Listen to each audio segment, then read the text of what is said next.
വടക്കഞ്ചേരിയിലും ആലത്തൂരും കാൽനടയാത്രക്കാർ നേരിടുന്ന ദുരിതങ്ങൾ വീണ്ടും ശ്രദ്ധാകേന്ദ്രമാവുന്നു. കോടികൾ ചെലവഴിച്ച് നവീകരിച്ച ടൗൺ റോഡുകളും നടപ്പാതകളും ഉണ്ടായിട്ടും സുരക്ഷിതമായി നടക്കാൻ കഴിയാത്ത സാഹചര്യം ഇരു പ്രദേശങ്ങളിലെയും യാത്രക്കാരെ പ്രതിസന്ധിയിലാക്കുന്നു. വടക്കഞ്ചേരി ടൗണിൽ ബസാർ റോഡ് നവീകരണത്തിന്റെ ഭാഗമായി നടപ്പാതകൾ നിർമ്മിച്ചെങ്കിലും വഴിയോര കച്ചവടങ്ങൾ, കടകളിൽ നിന്നുള്ള സാധനങ്ങൾ നടപ്പാതയിലേക്ക് ഇറക്കിവെക്കൽ, അനധികൃത പാർക്കിംഗ്, ഓട്ടോ സ്റ്റാൻഡുകളുടെ വ്യാപനം എന്നിവ കാരണം കാൽനട യാത്രക്കാർക്ക് നടപ്പാത ഉപയോഗിക്കാൻ കഴിയാത്ത അവസ്ഥയാണ്. ബ്യൂട്ടിഫുൾ വടക്കഞ്ചേരി പദ്ധതിയുടെ ഭാഗമായി നടപ്പാതയിലെ ഹാൻഡ് റെയിലുകളിൽ സ്ഥാപിച്ച പൂച്ചെടിച്ചെടികൾ പോലും ചില ഭാഗങ്ങളിൽ നടപ്പാതയുടെ വീതി കുറച്ചതായി പരാതിയുണ്ട്.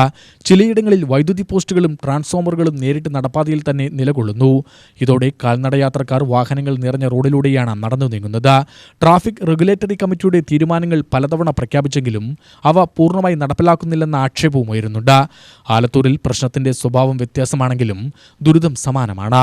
Main road, court road, link road തുടങ്ങിയ ഭാഗങ്ങളിൽ പലയിടത്തും നടപ്പാതയ്ക്ക് സ്ലാബുകളില്ലാത്തത് അപകട സാധ്യത വർദ്ധിക്കുന്നു. ചില സ്ഥലങ്ങളിൽ ഉയരവ്യത്യാസവും തകർന്ന സ്ലാബുകളും യാത്രക്കാരെ കുരുക്കിലാക്കുന്നു. പവിഴം കോർണർ മുതൽ സൗദി ജംഗ്ഷൻ വരെയുള്ള ഭാഗങ്ങളിൽ നടപ്പാത പൂർണ്ണമായും സ്ഥാപിക്കാത്തതും വലിയ പോരായ്മയായി തുടരുന്നു. വാഹനങ്ങൾ നടപ്പാതകളിൽ പാർക്ക് ചെയ്യുന്നതും വിവിധ തരത്തിലുള്ള കയ്യേറ്റങ്ങളും സ്ഥിതിഗതികൾ കൂടുതൽ സങ്കീർണമാക്കുന്നു. കോടികൾ ചിലവഴിച്ച് നിർമ്മിച്ച നടപ്പാതകൾ യഥാർത്ഥത്തിൽ ആർക്കാണ് ഉപകാരപ്പെടുന്നത് എന്ന ചോദ്യമാണ് ഉയരുന്നത്. UTV news, Palakkad.